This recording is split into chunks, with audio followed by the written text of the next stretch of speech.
Jacob Aldridge, your favourite Stentorian business advisor. September has ended, October is here. What does that mean? Here we're going to talk about the September financials and much more importantly, the October forecast for your business.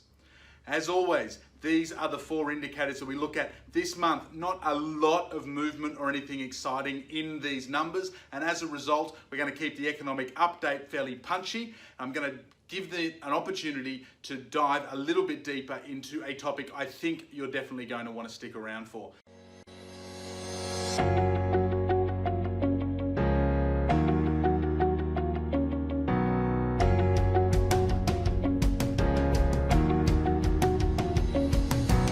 So let's jump in as quickly as we can to those four indicators, and as always, if you jump into the archives on YouTube or on jacobaldridge.com, you can get more data on why those indicators and where they've been over the now 19 updates that we've been doing, one for every COVID.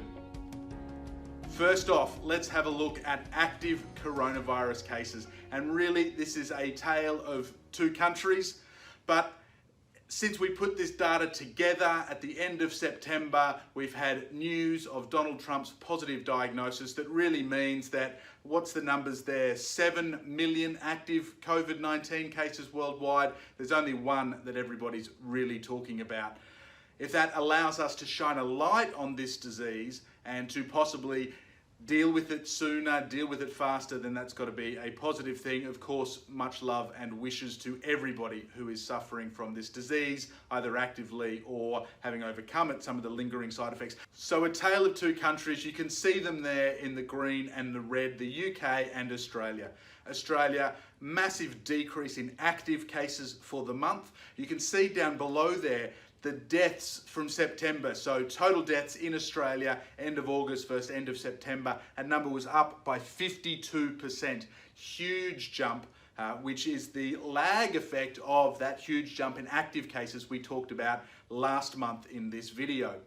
The UK is seemingly a month behind. The active cases have jumped, as you can see there, by 59% for the month. 10% just for the week leading up to the 2nd of October. Deaths in the UK only up 2% for the month, and that shows just how fast things have changed at the end of September for the UK. In fact, since we created the data between that and releasing this video, we've had several record days of cases in the UK, where in that first wave, they were looking at 6,000 cases a day. We have now had days of 12,000 and 22,000 in the UK.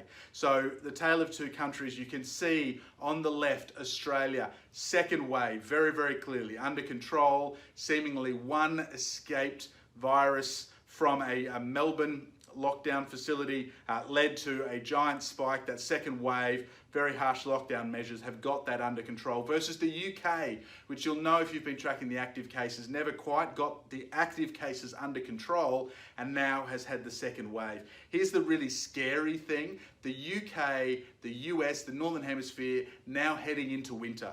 There's increasing evidence around vitamin D deficiency being a risk factor for both contracting COVID-19 and certainly the severity of the symptoms. Vitamin D, sunlight, a lot less sunlight. Having lived in the Northern Hemisphere through a recession, I know you don't get out much, you certainly don't get a lot of sunshine. And so they're having this wave heading into a winter, which certainly gives me concern from a business perspective. I've got one client based out of the UK. They've postponed a new product launch now again until at least next March, and another one based in the Southern Hemisphere that was planning on expanding to the UK, and the rollout plan from January. That has also now been pushed back indefinitely because they're looking at these numbers, because they're seeing active COVID-19 cases as a lead indicator of the economy and business conditions. Now, on that vitamin D, we are certainly learning more about the disease and about the sort of things that have an effect, the sort of risk factors that we get. Things like, for example, it kills more men than women. If you're over 70s, obesity, weight gains, and interestingly, a study came out just last week that showed that those who have this Neanderthal gene in their body still seem to be at a higher risk of serious COVID-19. In other words, there's a great risk of COVID-19 if you were an old, overweight man who behaves like a Neanderthal. If Donald Trump dies, that joke is not going to age well. Again, what does the COVID-19 active cases, those death cases, actually mean for your business? I'm not going to jump into these details. You can go back and look at the last 2 economic snapshots where we've gone through them in detail. The key point is that look global, act local. What impact is this having in your community and on your supply chain, your demand chain, and your customers?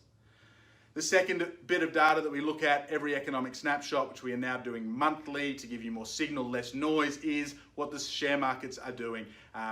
Not a heap, to be honest, through the month of September. Those 3 main indices that we look at, the FTSE, the Dow Jones, the ASX 200, were all down slightly, not by anything significant. You may remember last month I talked about how US tech stocks had broken through previous highs. But if you took them out, the rest of the market and the rest of the world had not yet breached that ceiling from February, which was a key indicator of whether or not the economy was going to continue moving forward or was still having this volatility and uncertainty through COVID and at risk of another great slump. Since then, almost to the day that I published last month's economic update, those tech stocks came out. You can see there, if we highlight just the last month, a little bit of a decline in all of those markets. What that means for your business, we're getting about a 1-month indicator. September was down slightly, certainly less exuberant in the markets. That would suggest that your October is going to be slightly more difficult than your September was. Unemployment rate's the first of these lag indicators. It's a mixed bag this month. The UK is up slightly. It's actually moved. My contentions about how horseshit all of these unemployment numbers are with the fiscal policy of those governments. The UK in particular still stands. But that was up slightly. It's still incredibly low. That's going back to July. Since then, in the US and Australia, where we have figures for August and now September, mid-September in the US accordingly, those numbers have both come down and have continued the great slide. There was a great fear in September as economic stimulus packages were due to start expiring that we would see unemployment jump. It certainly hasn't happened. In some cases, those policies have been extended. In the case of the US, Slate magazine did a great article that looked at why it hadn't had an impact because they weren't able to extend. What it showed was a few different factors. I mean, we had the summer boost that we've talked about here.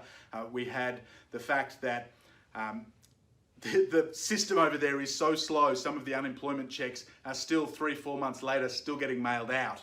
And so people are actually getting the stimulus package in September, still some due to get it in October. So, that's still having a little bit of a wash. They also had a once in a decade hiring boom. The census is on in the US at the moment. That's a lot of temporary staff. It does decrease the unemployment numbers, which is a good thing, good timing in a sense.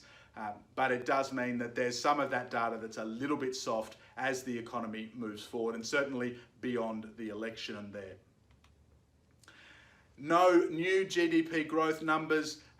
Final numbers in the UK and the US were both slightly better than the preliminary numbers. A reminder, these are, in many cases, we're going to get preliminary numbers this month, for example, in the US.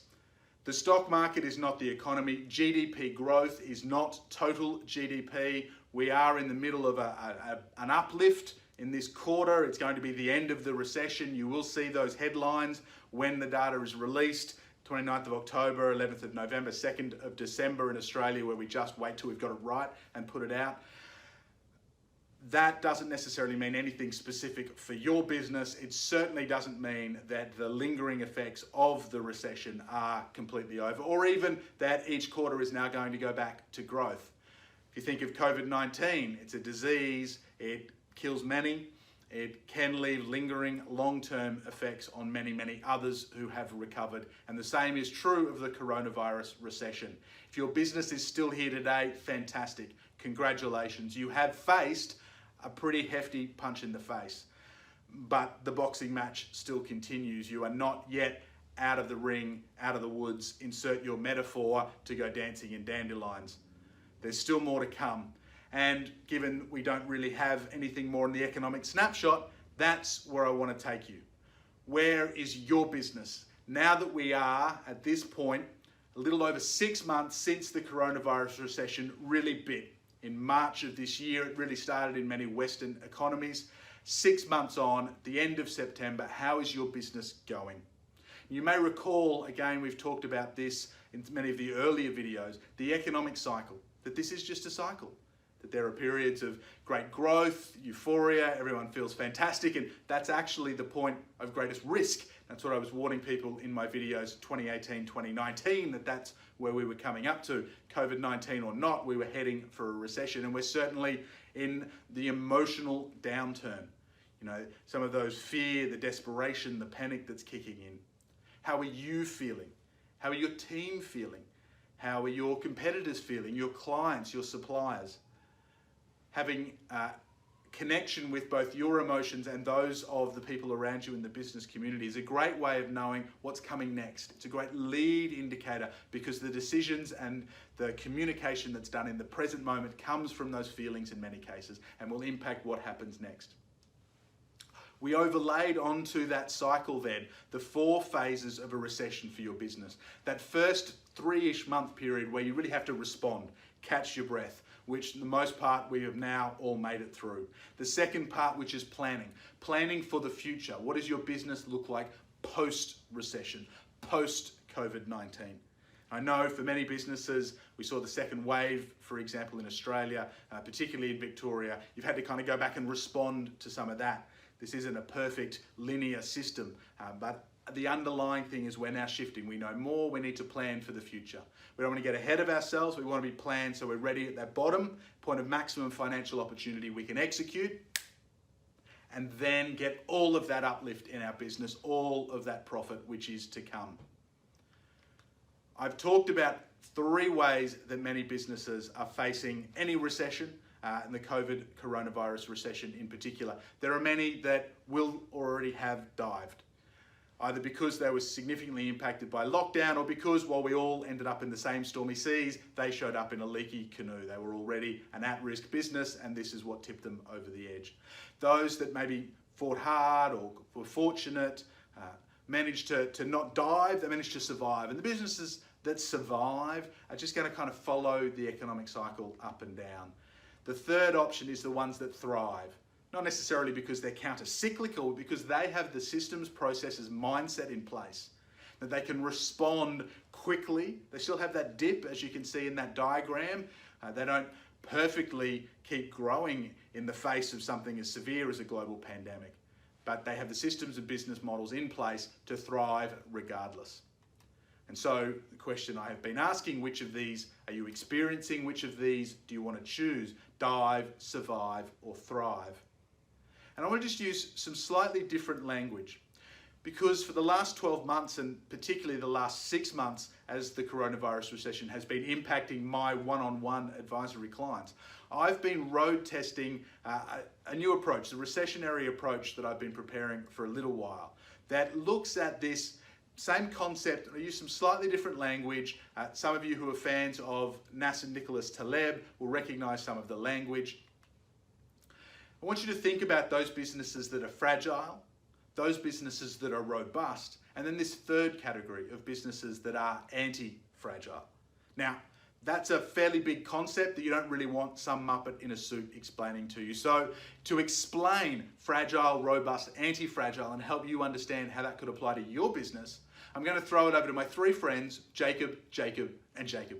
Take it away, guys. Thanks, Jacob. Nice tie-pin reference.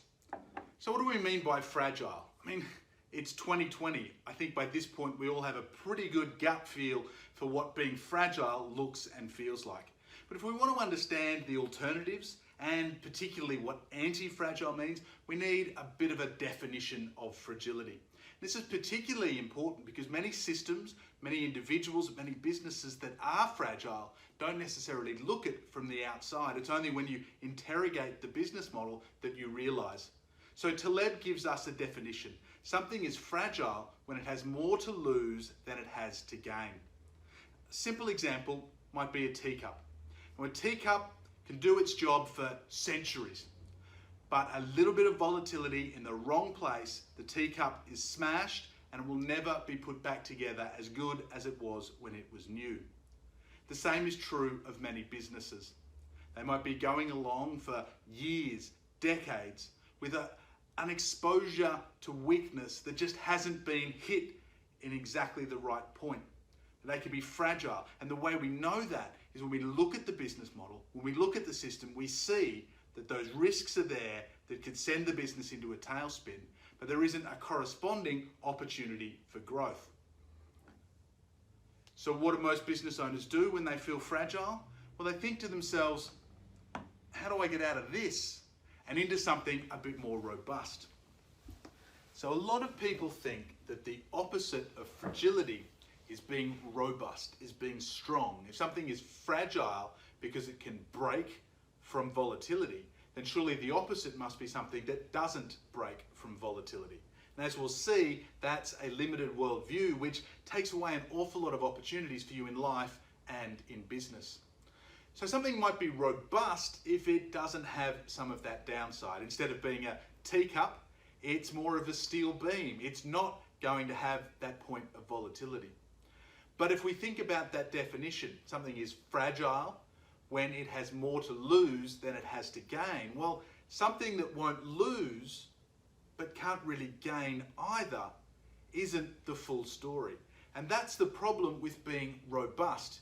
You might be that steel beam that's not going to get shattered, but as we learnt in the song, a rock feels no pain, but an island never grows.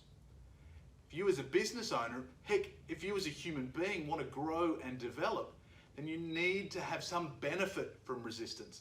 It's not sufficient to avoid being the teacup and become robust.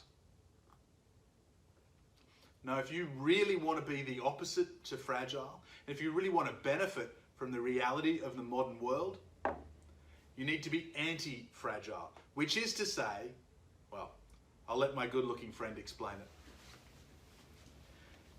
Thanks, Jacob. Nice shirt. So if fragility is something that has more to lose than gain, it means that volatility will invariably send it into ruin. The only way over time is down. Something that's robust doesn't have that downside, but it also doesn't have the upside. In many ways, it's not impacted at all by volatility. Something that is anti-fragile has more to gain than it has to lose. It's like the teacup, except it gets stronger every single time that it gets broken. Business exists because we're in a volatile, chaotic world. And a lot of us as business owners, driven by our emotions, misunderstand what volatility really means because we're so used to that fragile side of things where volatility is a bad thing. Once we understand that volatility just means the ups and downs, the unpredictableness, the uncertainty, the ambiguity, the complexity, which is the modern world, then we start to realize we can't ever properly control it. And that's the weird thing we tend to do as business owners. Our whole business exists because of some complexity or some chaos that's out there in the world. And yet once we start and get some traction, the first thing we want to do is go and make it robust. We want to try and get rid of all that chaos and create an equilibrium. We never can, and that's the challenge that we constantly have as business owners. What if instead of trying to be robust, you decided to be anti-fragile? You decided to work on those things that meant when volatility invariably showed up, you weren't going to smash like a teacup, but instead of being the steel beam, the island that never grows, you actually benefit from the volatility. When chaos reigns, you actually profit. That sounds like a much better business and a much better fit for 2020 and beyond. Now, I appreciate that's a bit of a complex concept, fragile, robust, and anti-fragile. So why don't we get the three amigos here to run through an example of each and just help explain that a little bit more. Can I hand it over to you, Jacob? Let me freeze those guys so that the nodding doesn't drive you crazy. Let's give you each an example of our concept, in my case, fragility, in terms of physical, emotional, and then in regards to your business. So physical, something that's fragile. You might think of somebody breaking a bone, being hit by a truck, those kind of things. But I want you to focus not on the extremes, but on the systems, the physical systems that maybe are set up so that they don't necessarily look fragile, but there's a greater risk there. And so perhaps someone who's immunocompromised, somebody who's had a transplant, who's going through chemotherapy. In many cases from the outside, you wouldn't necessarily know, but their body is fragile. They're at a far greater risk of catching a cold, say, and potentially for something as simple as a common cold, actually being fatal to their system. Emotionally, again, when I say emotionally fragile, you might think of people who are constantly breaking down or having breakdowns, full-on mental breakdowns, or are just very, very outward with their emotions and not being able to control it. For me, the much trickier emotional fragility is the people who are suppressing what's going on, who are fighting against the feelings that they're having. As the saying goes, what you resist persists. And fragility around emotions often comes not from not having them and not from letting them out, but instead from pretending they don't exist, from ignoring them. And so as we go through that continuum and look at what does a fragile business look like, you start to realize that from the outside, it might look like it's quite strong. It might look like it's here for the ages. But just underneath the surface, perhaps there's a whole lot of issues that the business owner is trying to suppress, that the business is not even aware of. A great test of fragility in a business is to just ask, what would happen if you had a really great month? What impact would that have on your profit? And then what would happen if you had a really bad month? A fragile business will do far worse in a bad month than it will benefit from a good month. Perhaps an opportunity that increases the revenue by 20% in a month, but they won't actually be able to grab that because of all the systems in place that they have. But a bad month of 20% could wipe out all of the profit they've made for the past 3 years. Have a look at your business.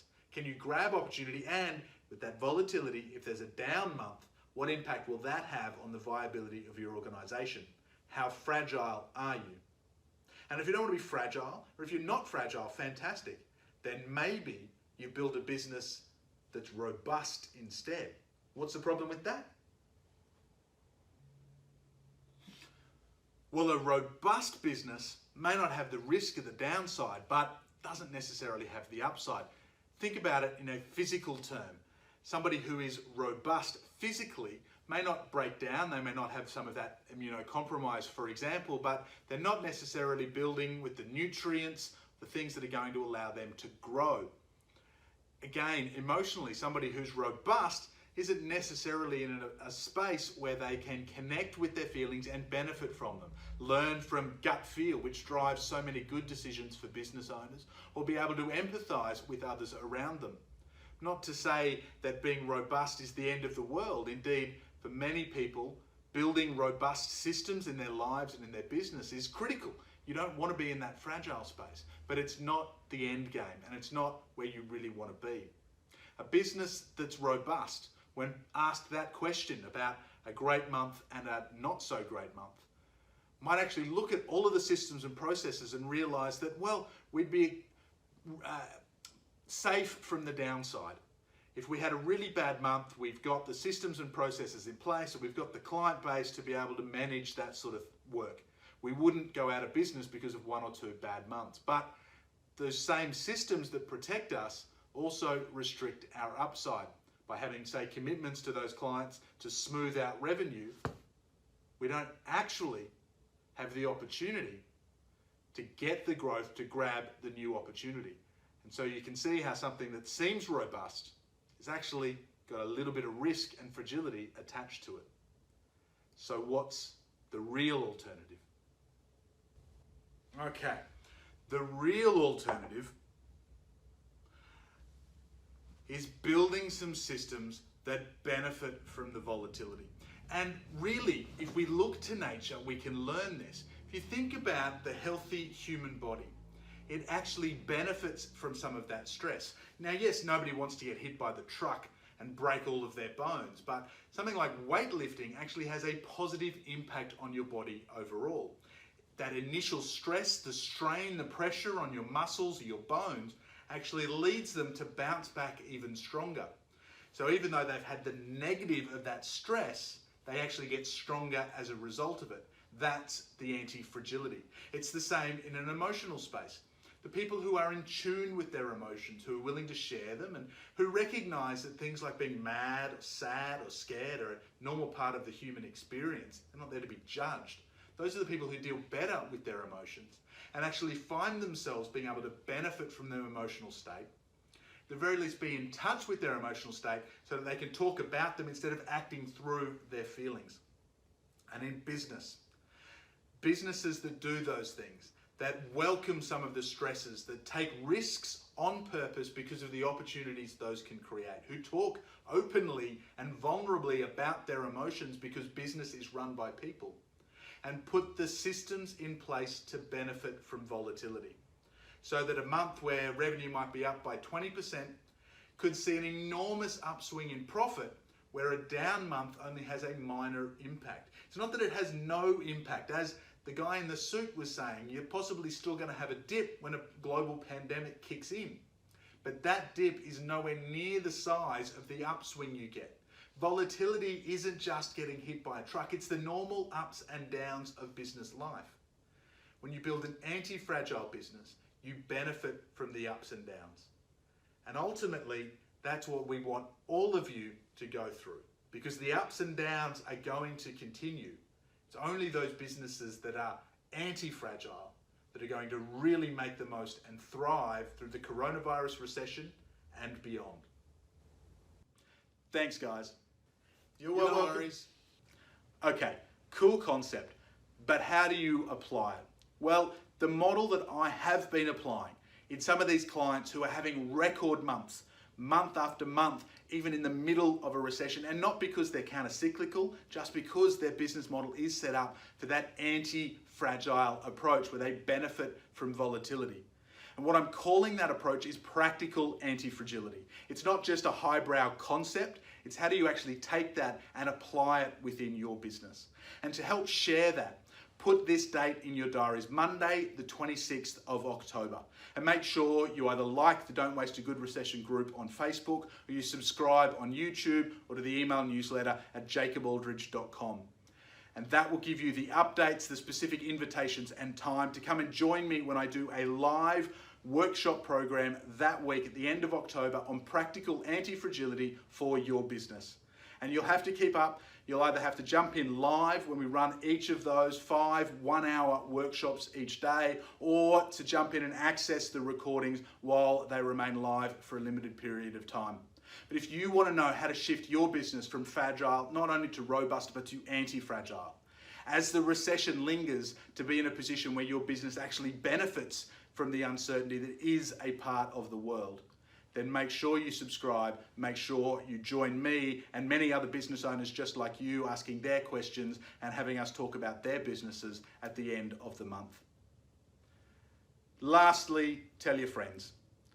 Subscribing is fantastic. Acting is even more important. When you tell your friends, your team, your clients, your suppliers, when you get them thinking positively about the coronavirus recession, that gives you an enormous boost as well. I've been telling you for 6 months now, don't waste a good recession. Don't keep it a secret. I look forward to seeing you in those events at the end of October. And as always, for the Economic Snapshot and Business Forecast, number 20, coming out at the beginning of November. As always, I'm Jacob Aldridge. Don't waste a good recession.